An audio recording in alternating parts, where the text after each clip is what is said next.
Queridos, vamos dar início à aula. Reverendo Wilson, que é o professor aqui da classe, né, de adultos, está todo último domingo, ele auxilia o reverendo Thales na segunda igreja, então eu estarei com vocês, né, no último domingo. E se eu não conseguir concluir a aula, aí vocês vão ter que me aguentar também no primeiro domingo do mês seguinte, né?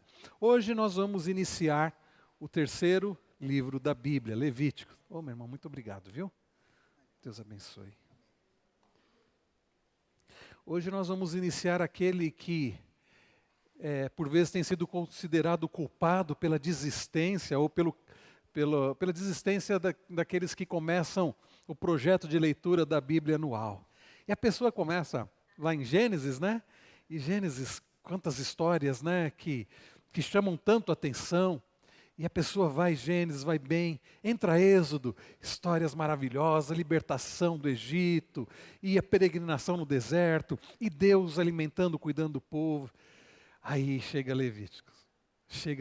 Aí a pessoa é quando a maioria desiste, né? E quem consegue passar de Levíticos, muitos não passam por números, né? Acabam ficando em números. Mas fato é, queridos, que às vezes, por não compreender o sentido do texto, a importância do texto, pode parecer que são palavras que não têm a ver com a nossa vida hoje. O livro de Levítico, ele é um livro onde, como veremos, traz todo um sistema de lei cerimonial. E alguns dizem assim, não, mas as leis cerimoniais passaram, elas se encerraram, elas tiveram um cumprimento em Cristo. Então, o que elas têm a ver conosco hoje tem muito a ver. O livro de Levítico ele é importantíssimo, como toda a Bíblia, porque nele, como nós veremos, Deus já vai falando sobre a sua santidade, sobre a importância da santidade, sobre a importância da santidade na vida do seu povo. O livro de Levítico é um livro precioso, porque nos faz saber e lembrar a respeito do Deus Santo, como Ele zela pela sua santidade, como Ele requer do seu povo uma vida santa, e como Ele já apontava para o Santo de Deus, o Cordeiro de Deus, que tira o pecado do mundo. É por isso que nós lemos Levítico junto com Hebreus, porque sim, em Levítico nós temos todo o sistema, né, cerimonial de sacrifícios. O autor aos Hebreus, ele vai mostrar como em Cristo tudo aquilo se cumpre.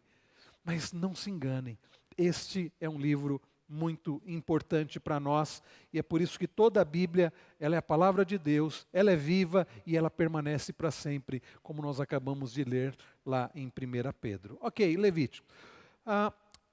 Vejam aí a imagem, não sei se vocês conseguem enxergar a imagem dessas três obras, né? Nós temos a Constituição do nosso país, Constituição de 1988, nós temos o Código Civil e o Código de Trânsito Brasileiro. E a pergunta é, qual a importância desses livros de leis? Porque são livros de leis, né? A Constituição, o Código Civil e o Código de Trânsito Brasileiro. São livros de leis. São importantes? Tem alguma importância? Qual a importância? Sem dúvida alguma, queridos, podemos não concordar com todas as leis, mas podemos dizer que são importantes. Livros de leis são importantes. Por que existem as leis? Para que possa haver um bom convívio, um convívio desejável, um convívio possível. Imagine se, né, um mundo de anarquia, um mundo sem lei, onde cada um faz o que quer. Não há boa convivência, não há ordem, não há... Então, as leis são importantes. Como eu disse, talvez você não concorde com a nossa Constituição. Eu, particularmente, não concordo com alguns itens da nossa Constituição. Acho a nossa Constituição que dá brechas para muitas interpretações. É uma Constituição grande. Quando a gente compara a Constituição do nosso país com a Constituição norte-americana, por exemplo, a Constituição norte-americana é menor, mas eu creio que mais objetiva, enfim. Mas não é o nosso assunto tratar sobre Constituição do nosso país, nem sobre o Código Civil, nem sobre o Código de Trânsito Brasileiro, que por vezes nós infringimos as leis, né? Quem pode dizer, não, eu cumpro, eu nunca faço nenhuma barbeiragem no trânsito, eu nunca, por vezes nós... Agora, as leis existem, as leis precisam ser cumpridas, e quando nós infringimos as leis, nós estamos sob pena de punição. né? Sob pena de punição. Quando nós olhamos para Levítico, é um livro de lei. Assim como nós tivemos em Êxodo Deus dando a lei ao seu povo, e quando chegarmos em Deuteronômio, nós veremos Deus repetindo ou aplicando a sua lei. Aliás, Deuteronômio é a repetição da lei, Deuteronomos é a repetição da lei. Aqui em Levítico nós temos lei do Senhor, mas leis relacionadas à purificação. A leitura e o estudo de Levítico exigem um pouco de preparo e pesquisa de expressões pouco comuns, que não fazem parte de nossa cultura nem de nossa vida. Quando nós lemos em Levítico sobre sacrifício, sobre pegar um animal, imolar um animal, sobre o sacerdote pegar um animal, como ele imolava o animal, como ele sacrificava um animal, sacrifícios, as ofertas, ofertas de libação, ofertas líquidas, ofertas queimadas, holocausto, oferta queimada. Tudo, são coisas estranhas, né? Hoje nós não temos isso, nem altar nós temos. Eu tenho dito para os irmãos que é muito comum em muitas igrejas falar assim, olha, vá até o altar, suba no altar. Não temos altares, porque não temos mais sacrifícios. Jesus cumpriu de uma vez por todas. Então, para nós, ao ler Levítico, nós estranhamos muitas expressões ali, porque não fazem parte do nosso cotidiano. E, como eu disse, o significado o motivo é porque Jesus, aquelas leis, tudo aquilo apontava para Cristo. E quando Cristo, o nosso sumo sacerdote, ele entrega a sua vida, quando ele realiza sacrifício, um sacrifício de uma vez por todas, suficiente, completo, eterno, aquilo que era sombra ficou. Então, por isso nós não temos, isso não faz parte do nosso dia a dia. Agora, a missão não é impossível. Estude a lição, o estudo de hoje, com a fim que você estará pronto para entender melhor este livro e para aplicá-lo à vida diária. Não é porque Levítico tem um sistema sacrificial que foi cumprido em Cristo, que não existe o que possamos e devemos aplicar na nossa vida hoje. A palavra é viva e permanece para sempre. Vamos então ter agora uma visão bem geral, bem panorâmica do livro. Como eu disse, se não der tempo de encerrar hoje, ou o reverendo Wilson continua no próximo domingo, ou eu mesmo dou continuidade. Algumas informações básicas. Quem é o autor de Levítico, desse livro? Moisés. Moisés, vocês já aprenderam, é o autor humano, porque ele foi inspirado por Deus, o autor divino é o Senhor, mas Moisés foi um instrumento que Deus usou para escrever os 5 primeiros livros da Bíblia.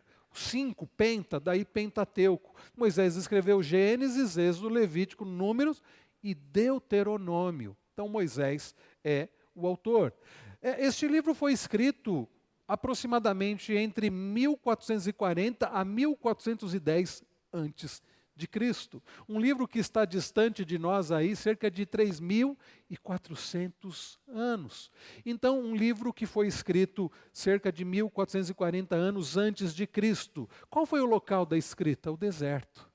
Quando Moisés estava com o povo no deserto, Deus deu a revelação e ele foi escrevendo, e ele foi registrando, e aquilo que Deus passava para ele passar para o povo, isso ficou registrado. Aliás, quando fala foi registrando, havia tradição oral.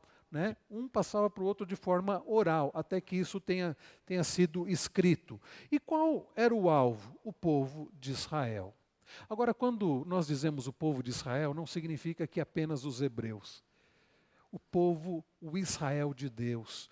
Israel, os primeiros ouvintes ali, o povo da antiga aliança, e é também para nós hoje. É que eles estavam de um lado da cruz, do sacrifício de Cristo, da obra de Cristo, e nós estamos do outro. Eles estão antes de Cristo e nós estamos depois de Cristo. E o versículo-chave é Levítico 11, 45. Abra, por favor, sua Bíblia. Levítico, capítulo 11, verso 45. Terceiro livro da Bíblia. Levítico 11, 45. Eu vou ler, irmãos, na versão aqui que nós temos utilizado, a Nova Almeida atualizada. Levítico 11, 45. Aqueles que têm a NAA, vamos ler juntos, queridos? Leiamos. Eu sou o Senhor, que os tirei da terra do Egito, para que eu seja o Deus de vocês. Portanto, sejam santos, porque eu sou santo. Este, queridos, é o versículo-chave. Este é o versículo que nos mostra, que nos dá o tom de todo o livro. Eu sou o Senhor. Se você observar na sua Bíblia, a palavra Senhor aparece toda em letra maiúscula. Por quê? É um nome de Deus. Yahvé, ou Javé. Alguns acham que é Jeová, não sabemos. Essa pronúncia se perdeu ao longo de muitos anos. O judeu não diz esse nome de jeito nenhum. Ele diz Adonai, né? O Senhor, o Eterno. Então, é Deus se revelando através do seu nome. Yahvé é o Deus da aliança. Ele diz, eu sou Yahvé, eu sou o Deus da aliança.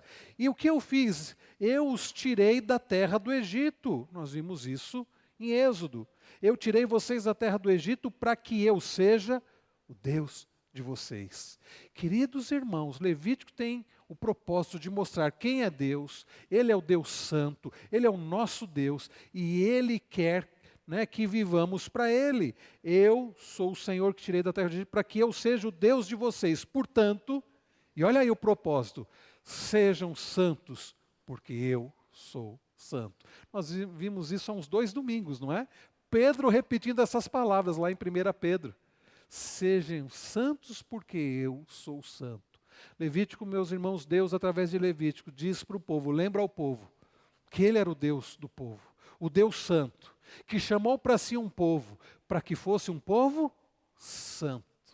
Percebam que a tônica do livro tem a ver com Deus, tem a ver com a santidade e com um Deus que quer que o seu povo, que separou um povo para si, essa ideia de santo separado, um povo para ser dele, para ser santo como ele é. Por isso que este é o versículo-chave.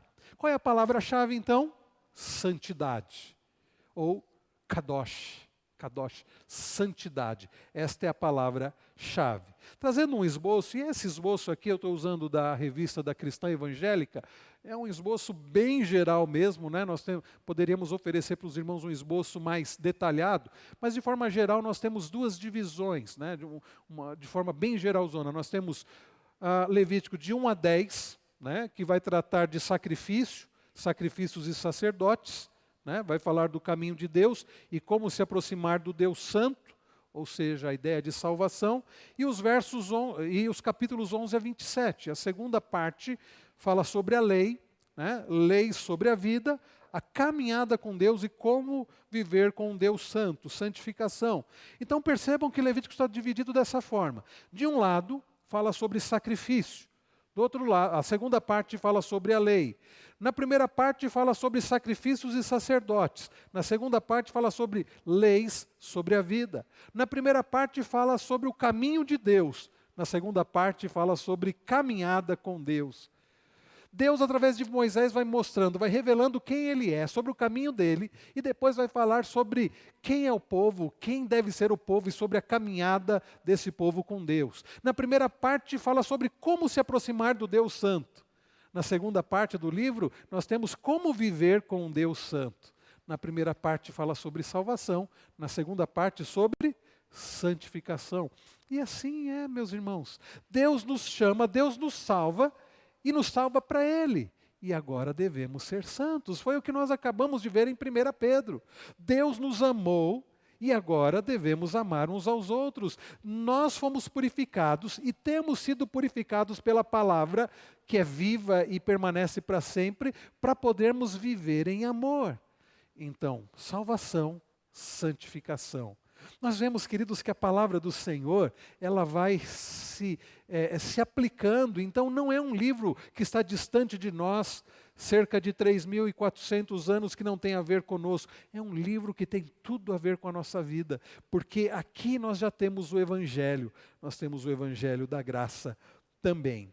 Levítico em uma sentença. A revista da Cristã Evangélica sugere a seguinte sentença: o Senhor provia os sacrifícios para dar ao homem oportunidade de ter comunhão com Ele. E as festas, nós vamos ver, queridos, que Levítico traz as festas judaicas, festas que nós não observamos hoje, né? A festa do Yom Kippur, do Purim, festa dos tabernáculos, né, das semanas, a Páscoa, o Pessach, né? Nem a Páscoa nós celebramos, a Páscoa judaica, nós celebramos a ceia do Senhor, e a Páscoa cristã é a ressurreição de Cristo, mas em Levítico as festas tinham, né, uma finalidade, para que a comunhão fosse mantida e celebrada, como nós veremos. Qual é o tema primário ou principal de Levítico? Santidade. Nós já vimos que a palavra principal, a palavra-chave é santidade.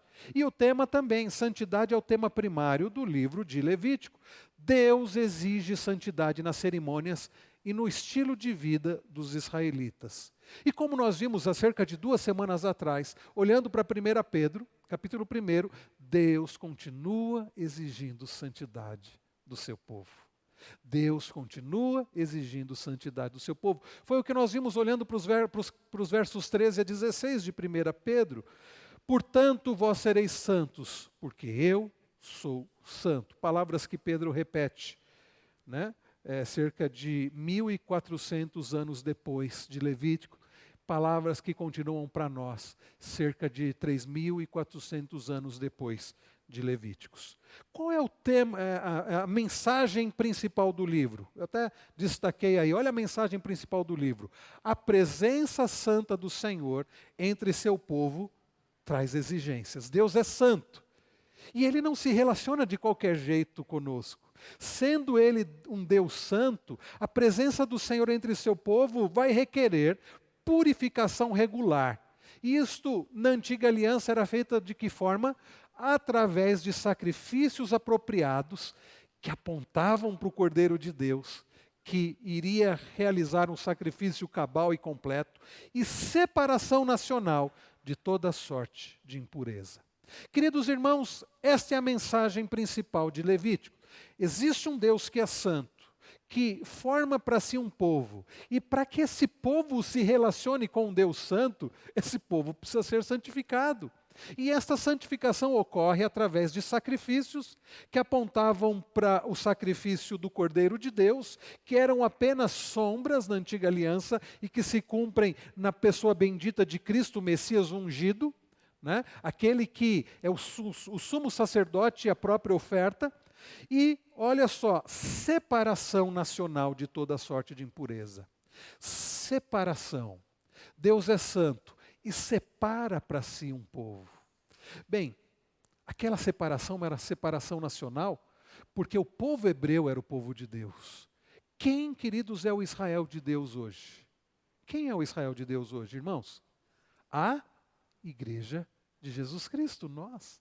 E Deus requer que a sua igreja seja separada. Quando nós vimos ano passado, no Sermão do Monte, nós lemos Jesus falando, né, sobre sermos sal da terra e luz do mundo. Agora, olhando para 1 Pedro, nós começamos a ver no início da carta, Pedro dizendo que a carta foi destinada àqueles que eram da dispersão, aqueles peregrinos, aqueles forasteiros, para nós que estamos no mundo, mas não somos do mundo. Nós fomos separados. Não para vivermos longe das pessoas, não devemos ser como eremitas, irmos para um mosteiro, nos enclausurarmos, nada disso. Nós continuamos nesse mundo, devemos nos relacionar com as pessoas, mas sendo separados por Deus, tendo o caráter de Cristo em nós, sendo diferentes, nós vamos fazer o quê? Diferença. Mas continuamos separados. Somos do Senhor. Devemos nos amar intensamente uns aos outros, como aprendemos há pouco. Isso não é comum nas pessoas, porque as pessoas amam intensamente a si mesmas. Então, uma separação de toda sorte de impureza. O mandamento sede santos, porque eu sou santo, continua para nós hoje, não como nação, mas como igreja do Senhor, de Jesus espalhada por este mundo, como forasteiros nesse mundo. Até aqui, queridos, tudo bem? Até aqui tudo bem? Alguém tem alguma pergunta até aqui? É só a introdução, né? Mas até aqui alguém tem alguma pergunta?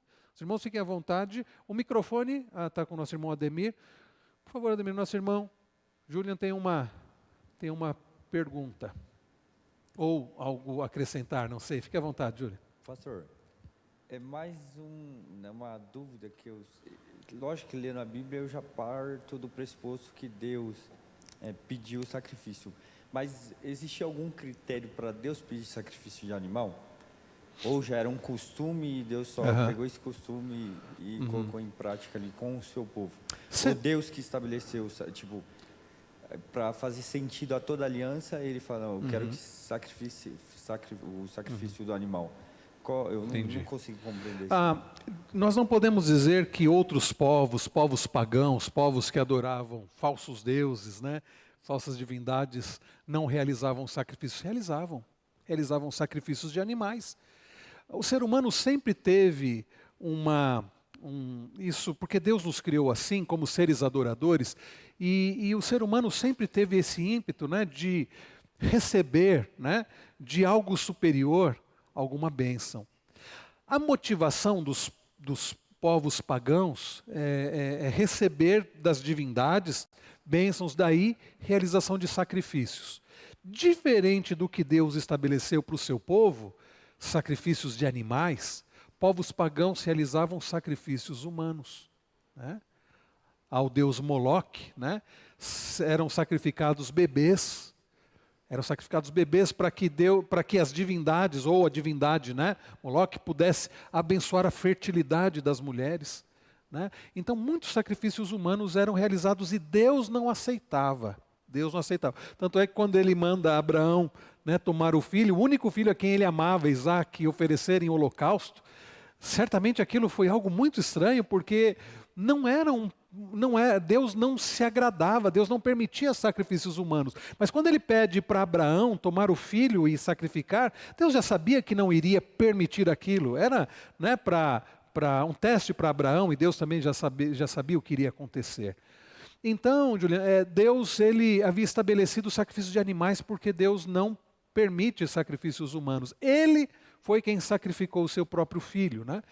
Agora, outros povos realizavam sacrifícios humanos e sacrifícios, inclusive de animais, e sacrifícios, inclusive humanos, que Deus não se agrada, mas com motivação de serem abençoados.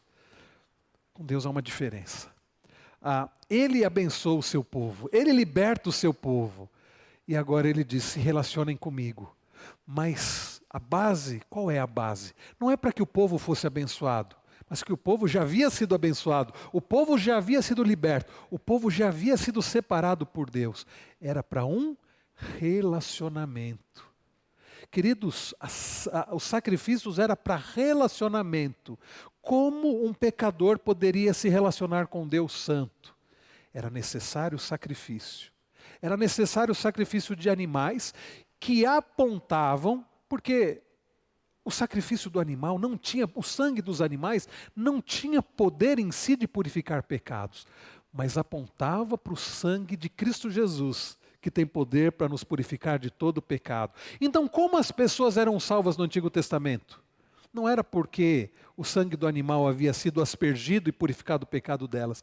É pela fé naquele que viria, no Cordeiro de Deus, que tira o pecado do mundo. Então, Juliano, podemos dizer que Deus instituiu, mas que outros povos realizavam com motivação diferente e de forma diferente, porque inclusive havia sacrifício humano. Mas nós vamos voltar a esse tema ao falar dos sacrifícios. Alguém mais, irmãos, até aqui? Não? Qual é o propósito do livro? À luz, então, quando nós olhamos o contexto histórico, né, podemos atribuir o seguinte propósito: promover reverência nacional, reverência, temor, como nós vimos na semana passada, olhando para 1 Pedro, um temor, uma reverência de todo o povo, e individual, tanto de forma nacional, todo o povo de Deus, como individual, à santidade do Senhor. O povo de Deus e cada um individualmente deveria ter essa reverência, esse temor em relação ao Deus Santo, apresentando as condições que permitem a Israel aproximar-se dele e preservar a sua presença santa entre o povo escolhido. Há um Deus santo que separa para si um povo para ser dele. E esse povo precisa entender que Deus não é qualquer um. Deus não é um igual a nós. Ele é um ser, como dizia Calbart, com quem eu tenho profundas diferenças, né? Esse teólogo já falecido Calbart, mas ele dizia isso, que Deus é um ser totalmente outro, fazendo uso inclusive da linguagem da filosofia, né, Júlia? Um ser totalmente outro, mas que então não podemos achar que ele é um igual a nós. Precisamos, como aprendemos no domingo passado de manhã, olhando para 1 Pedro, a partir, né, do verso de número 17, que precisamos temer a Deus. E desde ali do início, Deus está ensinando o seu povo. Eu sou santo, eu não sou qualquer um, eu sou o Deus santo. Vocês não podem se apresentar a mim de qualquer forma. Se vocês querem andar na minha presença, não pode ser de qualquer jeito. Se vocês querem que eu continue sendo Deus de vocês, vocês não podem viver de qualquer jeito. Então é para preservar a presença santa do Senhor entre o povo escolhido. Este é o propósito do livro. A palavra Levítico, e eu acho que não é uma boa tradução, a tradução, o título original em hebraico, que nós vamos ver daqui a pouco, faz mais sentido, mas Levítico deriva do grego da Septuaginta. O que é a Septuaginta? Pegaram o Antigo Testamento que foi escrito em hebraico e traduziram para o grego. Então, nessa tradução para o grego, o livro que tem como título original Yahvé chama, né, o Senhor que chama, ou o Senhor chamou, foi colocado como o título concernente ou pertencente aos levitas. E faz sentido, sim, é verdade. Né? Mas esta expressão não aparece ao longo é implícita, né? Mas não explícita. Já o Senhor chamando, né? Chamando o povo para si, já aparece muitas vezes em todo o livro. Então Levítico vem do grego leuitikon, que significa concernente ou pertencente aos levitas. Levítico recebe o seu nome por ser o livro das instruções para a tribo sacerdotal de Levi. Vocês se lembram, quando o povo entra na terra prometida, né, há uma divisão da terra, há uma divisão até depois das tribos, né, então tem a tribo de Dan, Issacar, Zebulon, Benjamim, Gad, Asser, Naftali, todas as tribos, né, Judá, e a tribo de Levi. Deus separa essa tribo, a tribo dos levitas, para de forma especial, essa tribo ficaria encarregada do culto, encarregada dos sacrifícios, encarregada, inclusive do auxílio, inclusive na área, né, médica das pessoas. Então, às vezes eu ouço pessoas dizendo assim, o que você faz na igreja? Eu sou um levita. Você é um levita? É. Eu canto, né, no grupo de música. A pessoa não tem ideia o que era um levita, né? Levita não era simplesmente um cantor. Sim, os levitas, a tribo de Levi, eles eram encarregados inclusive para a parte de música, mas muito mais do que isso. Eles é que faziam toda a parte de sacrifício dos animais. Eles é que tinham todo aquele trabalho. Então, nós não temos levitas hoje, tá bom, irmãos? O ofício dos levitas se encerrou. Tá bom? Desde que Jesus Cristo realizou o seu sacrifício, e é curioso, porque Jesus não descende da tribo de Levi. Né? O autor aos Hebreus vai dizer que Jesus, né, o nosso sumo sacerdote, vem da linhagem de Melquisedeque. Melquisedeque, né, que significa um rei de justiça, um personagem muito enigmático do Antigo Testamento, é citado em Gênesis. Não sabemos muito a respeito de Melquisedeque, mas que Jesus não vem, ele sendo o nosso sumo sacerdote, ele mesmo não vem da tribo de Levi, mas da tribo de Judá, mas da ordem de Melquisedeque, mas esse é um assunto para um outro dia. O sacerdócio, queridos, então vejam como que Levítico é um manual dos, aqui a revista coloca entre aspas, né, pastores, é um manual daqueles que eram incumbidos pela vida espiritual do povo de Deus. Havia as tribos, mas uma das tribos Deus havia separado para parte pastoral, para a parte sacerdotal, para o cuidado espiritual, para representar o povo diante de Deus e Deus diante do povo. Né? Então, o sacerdócio foi estabelecido a partir da tribo de Levi. Arão e seus filhos foram chamados para servir o culto de Israel. Culto descreve a vida e atividade de qualquer comunidade religiosa. Tudo bem, meus irmãos? Bem, Levítico se concentra primariamente na lei ritual ou lei cerimonial. Na Bíblia nós temos alguns tipos de lei. Nós temos, por exemplo, a mais conhecida, um tipo mais conhecido de lei, e que permanece hoje, a lei moral, ou as leis morais. Nós vimos nos domingos anteriores com o reverendo Wilson. Quando, olhando lá para Êxodo, nós aprendemos sobre os 10 mandamentos.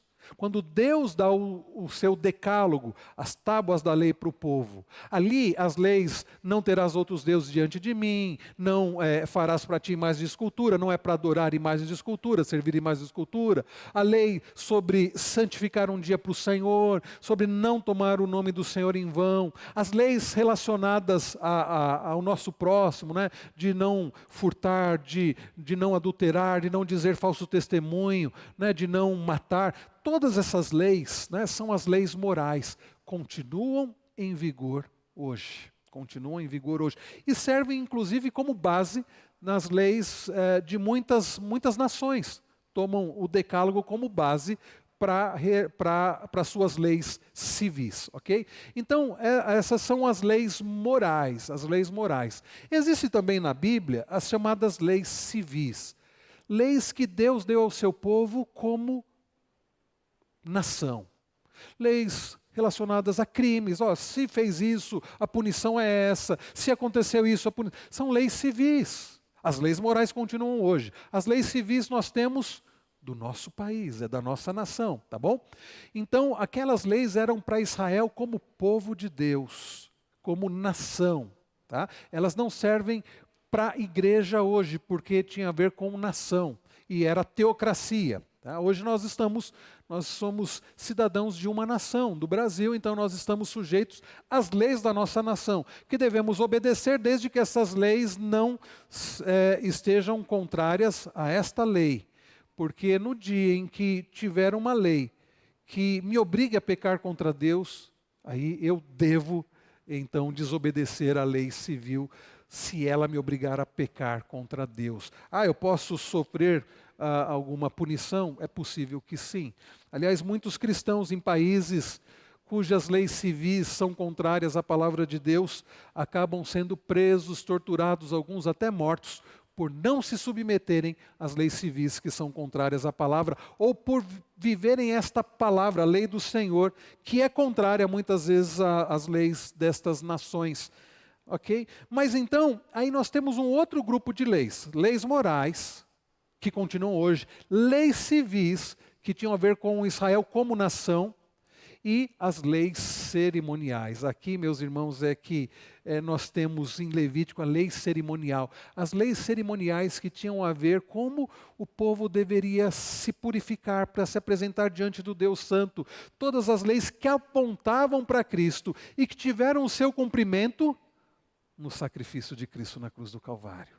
É por isso que nós não realizamos essas leis de Levíticos hoje, mas elas nos fazem entender bem o próprio sacrifício de Cristo. Por isso, mais uma vez, é importante estudarmos Levítico. Toda cerimônia que Deus estabeleceu para os israelitas prefigura uma parte da obra de Cristo. É por isso que o autor aos Hebreus vai fazendo esse paralelo. Leia Levítico ao longo da semana e leia Hebreus. E se você quiser, nós temos toda a série de mensagens de Hebreus que eu preguei, eu creio que no ano retrasado, para que você entenda melhor, inclusive, o livro de Levítico. Levítico, queridos, descreve como os sacerdotes deveriam se comportar e conduzir a vida espiritual da nação.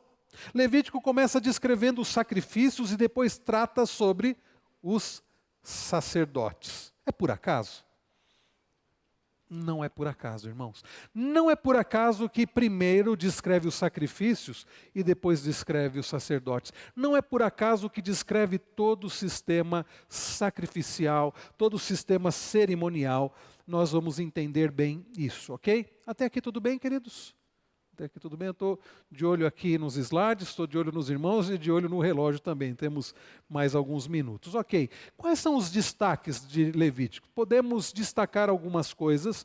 É possível que alguma coisa fique, acabe ficando de fora, mas eu quero destacar o que é principal. Primeiro, Hebreus é par de Levítico no Novo Testamento. Eu já disse, para você entender bem Levítico, você precisa ler Hebreus. Em Levítico nós temos o sistema sacrificial cerimonial, aquilo que apontava para o que Jesus faria. Em Hebreus nós temos o autor aos Hebreus, não sabemos quem escreveu Hebreus, mas ensinando para o povo. Levítico ensinou isso. Jesus cumpriu. A obra de Cristo é essa. Ele é o nosso sumo sacerdote. Ele não somente ofereceu o sacrifício, ele é o próprio sacrifício. E então Hebreus é par de Levítico no Novo Testamento. Um detalhe muito importante, bom, eu tirei isso da revista, mas eu sempre acho estranho detalhe importante, porque eu pensei é importante, eu acho que não é detalhe.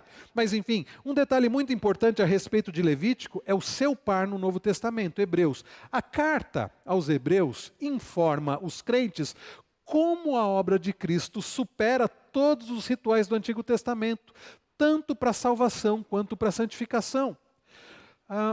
As pessoas nos dias de Hebreus ainda estavam muito ligadas, os crentes ainda estavam muito ligados, os novos convertidos, principalmente aqueles que haviam vindo do judaísmo, estavam muito ligadas ao sistema sacrificial.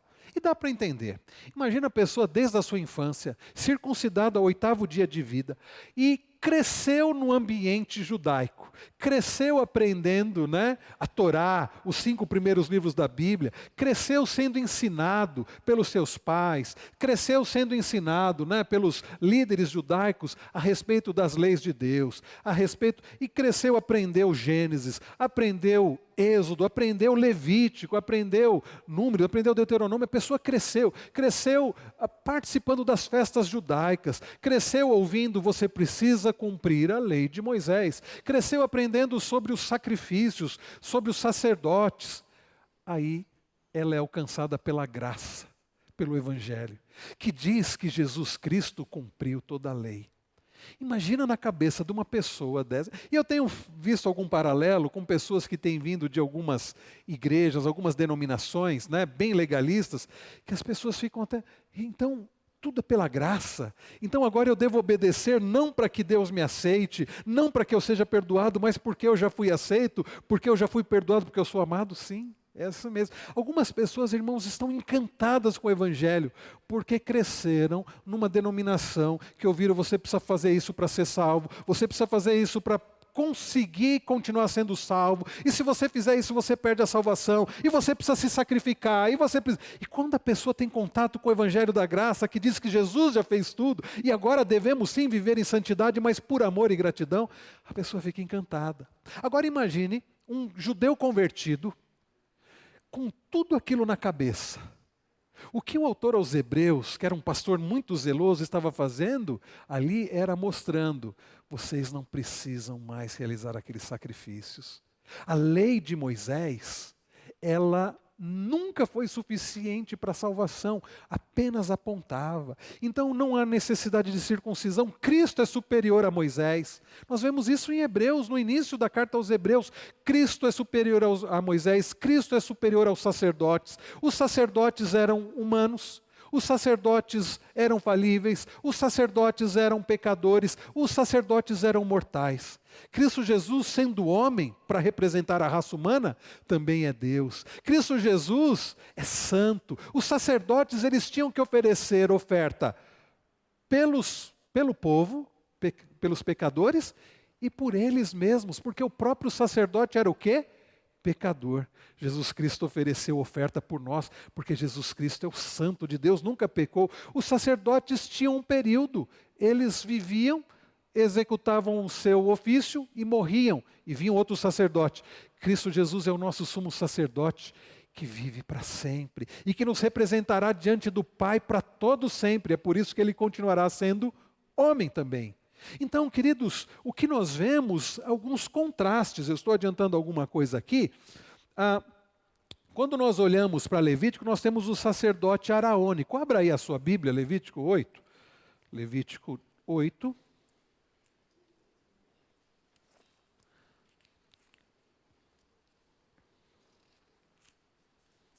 Levítico 8, eu vou ler aqui 1 e 2, só para não ter essa questão de até microfone chegar em quem quiser ler, eu vou ler aqui, até por causa do nosso tempo que é curto. O Senhor disse a Moisés: leve Arão e os filhos dele, as vestes, o óleo da unção, o novilho da oferta pelo pecado, os 2 carneiros e o cesto dos pães sem fermento, né, os pães asmos, e reúna toda a congregação à porta da tenda do encontro. Percebe as instruções de Deus aqui? Leve Arão e os filhos dele, daí começa, né, o sistema sacerdotal com Arão e os seus filhos, né? E tinha todo um sistema ali. Fala das vestes, óleo da unção, novilho da oferta pelo pecado, 2 carneiros, os cestos de pães ázimos, né? E reunir a congregação. O sistema sacrificial do Antigo Testamento. Os sacerdotes, os elementos, né, do sacrifício, as roupas que tinham simbolismo e tudo mais. Agora vá lá para Hebreus, capítulo 4. Hebreus, já no finalzinho da Bíblia, Hebreus capítulo 4. Vejam a diferença aqui, Hebreus 4. Mais uma vez eu vou ler aqui só para a gente ganhar tempo. Hebreus 4. Eu vou ler aqui os versos 14 a 16. Se na antiga aliança o sacerdócio era araônico, né, da tribo de Levi, araônico, vejam que no Novo Testamento é messiânico. Versos 14 a 16. Tendo, pois, Jesus, o Filho de Deus, como grande sumo sacerdote que adentrou os céus, os sacerdotes humanos não penetraram os céus, Jesus sim. Conservemos firmes a nossa confissão, porque não temos sumo sacerdote que não possa se compadecer das nossas fraquezas. Pelo contrário, ele foi tentado em todas as coisas, à nossa semelhança. Olha a diferença, mas sem pecado. Os sacerdotes humanos, né, da antiga aliança, araônicos, né, Arão e seus filhos, eles tinham que oferecer sacrifício pelo povo e por eles mesmos. Olha a diferença. O nosso sumo sacerdote Jesus, aquele que penetrou os céus, aquele que pôde ir para a presença do Pai Santo, ele foi tentado à nossa semelhança. Aliás, aqui nos faz entender por que Jesus veio ao mundo e teve que se fazer carne. Por que Jesus não veio apenas como Deus? No princípio era o Verbo estava com Deus e o Verbo era Deus. Por que foi necessário Jesus nascer de uma virgem, assumindo a natureza humana, e agora Jesus é Deus e homem? Por que é que o Deus Todo-Poderoso teve que se fazer carne, teve que se fazer um de nós? Porque para nos representar como sacerdote, precisava ser o quê? Humano. Jesus, tendo sido tentado em todas as coisas, não pecou. Agora, ele continua, né? Verso de número 16. Portanto, aproximemo-nos do trono da graça com confiança, a fim de recebermos misericórdia e encontrarmos graça para ajuda em momento oportuno. Nós temos, queridos, um sumo sacerdote, que a nossa semelhança, como humano que foi e que é, ele foi tentado em todas as coisas, mas com a diferença que ele nunca pecou. E ele que é santo, diferente de Arão e seus filhos, diferente de todos os outros sacerdotes da antiga aliança, Jesus que nunca pecou, justo, tem poder para fortalecer pessoas fracas como nós. Pessoas como nós, que são tentadas e que têm dificuldade em relação à tentação. Nós temos em Cristo, nosso sumo sacerdote, fortalecimento para enfrentarmos as tentações. Então, se na antiga aliança o sacerdócio era araônico, da tribo de Levi, em Hebreus nós vemos que o nosso sumo sacerdote é o próprio Cristo, o ungido, o Messias.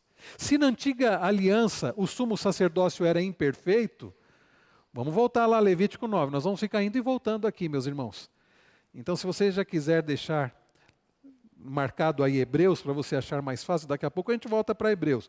Vamos lá para Levítico. Olha Levítico 9. Levítico 9, versos 1 e 2. No 8º dia, Moisés chamou Arão e os filhos dele, e os anciãos de Israel, e disse a Arão: pegue um bezerro para oferta pelo pecado e um carneiro para o holocausto, que é a oferta queimada, ambos sem defeito, e apresente-os ao Senhor. Apresente-os ao Senhor. Olha só, Hebreus 7. Hebreus 7, 26 a 28. Porque nos convinha um sumo sacerdote como este, se referindo a Cristo, santo, inculpável, sem mácula, separado dos pecadores e exaltado acima dos céus, que não tem necessidade, como os outros sumos sacerdotes, de oferecer sacrifícios todos os dias, primeiro por seus próprios pecados, depois pelos do povo, porque fez isto uma vez por todas, quanto a si mesmo ofereceu, porque a lei constitui homens sujeitos à fraqueza como sumos sacerdotes, mas a palavra do juramento, que foi posterior à lei, constituiu o Filho, Jesus, perfeito para sempre. Percebem, duas coisas aqui saltam aos olhos. Os sacerdotes da antiga aliança eram imperfeitos, eram pecadores. Jesus Cristo, nosso sumo sacerdote, é perfeito, é santo. Os sacerdotes da antiga aliança tinham que oferecer sacrifícios pelo povo e por si mesmos, que eram imperfeitos, e tinham que fazer isso continuamente. Jesus Cristo fez isso de uma vez por todas. Irmãos, não existe altar, não existe mais sacrifício, porque o nosso sumo sacerdote fez isso de uma vez por todas. John Stott, falecido teólogo anglicano, escreveu um livro excelente. Se você não tem, compre, A Cruz de Cristo. Neste livro, A Cruz de Cristo, John Stott vai falar das implicações do sacrifício de Cristo. Um deles é esse: não é necessário sacrifícios contínuos. Você não tem que fazer promessa para Deus. Você não tem que fazer sacrifício. Senhor, se o Senhor me der isso, eu vou fazer isso. Ou Senhor, eu vou me esforçar para ganhar isso. Jesus já fez tudo. O que você precisa é, por amor ao Senhor que já te deu tudo em Cristo, obedecer por amor e gratidão. O nosso sumo sacerdote ofereceu um sacrifício completo, suficiente, eficiente. Não é necessário mais nada. Ele pagou todo o preço. Jesus, quando diz na cruz está consumado, está completo, está pago de uma vez por todas. É por isso que Paulo, ao escrever Romanos 8, diz: nenhuma condenação há para os que estão em Cristo Jesus. Nenhuma condenação há. Todo o preço já foi pago. Para encerrar, sacrifícios. Ao falar dos sacrifícios, eles eram variados e constantes. Diferente de como eu acabei de falar, no Novo Testamento, na Nova Aliança, ele é único e definitivo. Nós não vamos ler do 1 ao 7, mas olha Hebreus 9. Nós já vimos, do 26 ao 28, Jesus então, ele ofereceu de uma vez por todas. Quem era o líder do povo? Moisés. Basta ler Levítico 1:1. Quem é o líder do povo da igreja? Vá para Hebreus 12. Hebreus 12. Versos 1 a 3. Reverendo Wellington pregou, acho que esses dias, esse texto.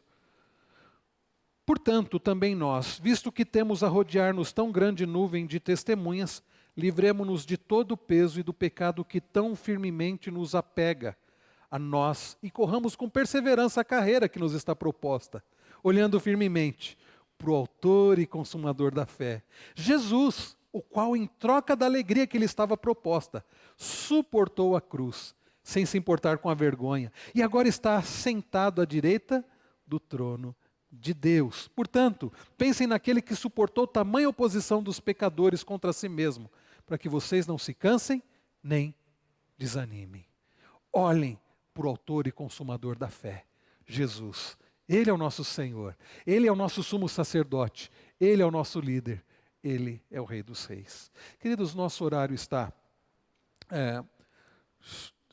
chegando aqui, às 11 eu não quero passar do horário, e nós vamos ver, se Deus permitir, na próxima semana, nós vamos entrar nessa parte dos sacrifícios, oferecidos pelo povo, vamos entender o que é o holocausto, oferta queimada, manjares, ofertas pacíficas, enfim, vamos entrar nessa parte dos sacrifícios, as festas bíblicas, entender bem, eram 7 festas, e ainda os judeus ainda celebram essas festas hoje. Nós vamos falar das principais, a Páscoa, o Yom Kippur, o dia da expiação, e vamos falar sobre levitas e sacerdotes, ok?